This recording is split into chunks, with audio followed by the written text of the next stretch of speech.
बताइए, बहुत बहुत आपको। पूछो सवाल। साहब ये जो आप जो किसान आंदोलन का जो चल रहा है धरना प्रदर्शन, उसके संदर्भ में आप क्या कहना चाहते किसान आंदोलन धरना प्रदर्शन चल रहा है, और जो किसानों की समस्याओं को लेकर जो बैठे हैं, और किसानों की समस्याओं को पहले भी हमारे देश के प्रधानमंत्री नरेंद्र मोदी जब 2014 में सरकार बनी, जब से आए, जब से किसानों के हित में ही अच्छे अच्छे निर्णय वो कर रहे हैं। और एमएसपी बढ़ाने का काम भी देश में पहली बार 1.5 गुनी और 2 गुनी एमएसपी बढ़ाने का काम जब प्रधानमंत्री ने, उसके बाद किसानों के हित में ही अच्छा निर्णय हुआ था। उसके बाद उन्होंने प्रधानमंत्री सम्मान निधि देने का काम किया, प्रत्येक किसान को 6,000 रुपये प्रति साल प्रत्येक किसान को देने का काम किया। आज हमारी राजस्थान सरकार ने भी 6,000 की जगह पर 12,000 का करने का काम किया है। उसमें 2,000 की पहली किस्त उन्होंने इसी बजट में प्रस्तावित भी कर दी, और ये 8,000 अभी इसी साल दे दिए।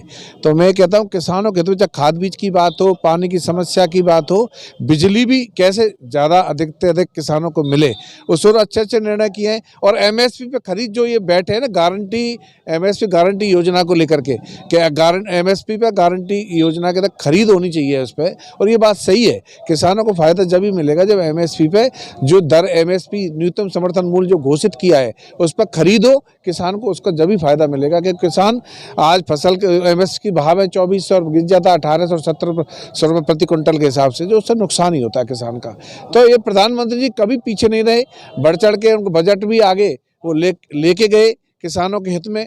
और जब तक कोरोना काल आया 1 लाख करोड़ का बजट किसानों को इंफ्रास्ट्रक्चर के लिए, कि अपनी यूनिट वो लगा सकें, कोई भी काम किसान कर सके, डेयरी के लिए बढ़ावा देना, पशुपालन के लिए बढ़ावा देना, किसानों की आमदनी डबल कैसी हो, वो सब बातों को लेकर किसानों की सोचते रहते हैं। और किसानों के हित में कई अच्छे अच्छे काम किए हैं, जो पहले भुगतान तक नहीं होता था, जैसे यूपी हो और चावल का और उसका आज भुगतान भी करवाया।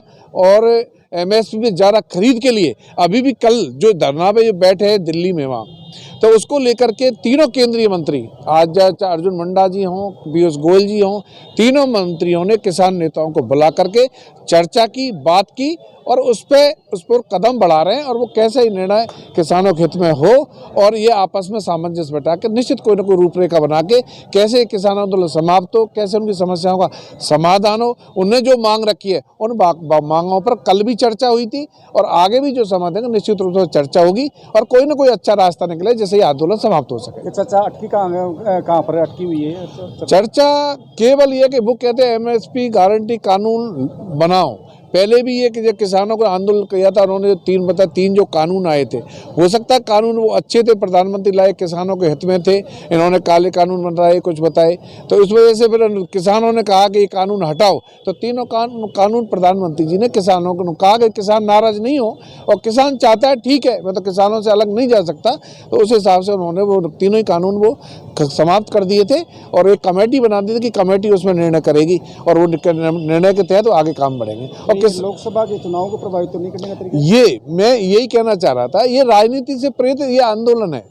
और किसान जो काम कर रहे किसानों के, तो हम तो खुद किसान हैं, हम तो अब तो सरकार तो किसानों के हितैषी है।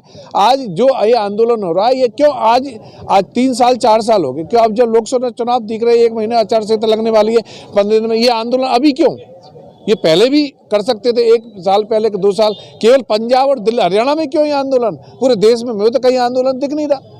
तो मैं यही कहना चाहता हूं कि ये राजनीति से प्रेरित है। इसको कुछ पार्टियां हैं जो उकसा रही हैं, जो काम केवल यह है कि उलझाना चाहते हैं। तो मेरा तो यही कहना है कि निश्चित रूप से किसानों के हित की सरकार है, किसान हित में 24 घंटे सोचती है।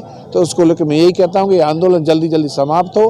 हमारे केंद्रीय मंत्री, हमारी सरकार तैयार है कि वार्ता के लिए किसान नेता आए। कल भी बीच में उठ के वो चले गए थे, वार्ता अधूरी रह गई थी। फिर कहता हूं कि किसान आए और उनको निमंत्रण है किसान नेताओं को, और निश्चित रूप से चर्चा हो। राजस्थान में पहले कांग्रेस सरकार थी, और कांग्रेस सरकार में एमएसपी लागू नहीं हुई थी, तो क्या अब राजस्थान में एमएसपी लागू हो जाएगी? निश्चित, जो एमएसपी जो बढ़ाई थी 1.5 गुनी और दोगुनी किसी फसलों के डबल रेट किए थे, 1.5 गुने किए थे, उन पर राजस्थान में सरकार कांग्रेस की थी, खरीद नहीं हो पाई। ये बात सही है, 10% भी उन्होंने खरीद नहीं की किसानों की। और आज हम बिल्कुल निश्चित, हमने बजट में प्रावधान भी किया है कि कैसे एमएसपी पे खरीद हो, ज़्यादा से ज़्यादा कोशिश करेंगे। और निश्चित रूप से किसानों में एमएसपी पे हमारी सरकार जो अब भाजपा सरकार है, भजनलाल जी की सरकार है, वो निश्चित रूप से किसानों के हित में खरीद करेगी। एमएसपी पे जो रेट है निर्धारित किए हैं उसके तहत ही खरीद होगी। और सर ज़्यादा से ज़्यादा हर जगह कैंप लगा, कांटे लगा करके निश्चित खरीद की जाएगी। तो ये जो किसान आंदोलन की बातें कर रहे हैं तो क्या राजस्थान को प्रभावित करेंगे किसान? राजस्थान नहीं प्रभावित, किसानों के लिए राजस्थान में ऑलरेडी कहाँ दिया, आज 6 के 8 हज़ार किस्त कर दी भजनलाल जी सरकार ने, आते हमारी सरकार ने 450 का चूल्हा दे दिया। आज जो मांग थी हमने घोषणा पत्र में कही, चुनाव में कही थी, एसआईटी गठित कर दी, जो पेपर लीक का मामला था। आगे से आगे हमारी सरकार के किसानों को बिजली ज़्यादा कैसे मिले, 7 घंटे बिजली कम से कम मिले, उस और काम कदम बढ़ाए गए। और जल्दी से जल्दी किसानों के हित में आज खाद भी ज़्यादा कैसे मिले, उनको सुविधाएं कैसे हों, तो सब और ये ध्यान दे रहे हैं। और निश्चित किसानों के हित में फैसला जो लिया जाएगा अच्छा और भी अच्छा लिया जाएगा, और आगे भी अच्छा ही हो किसानों के हित में। ठीक साहब, धन्यवाद। बहुत बहुत धन्यवाद।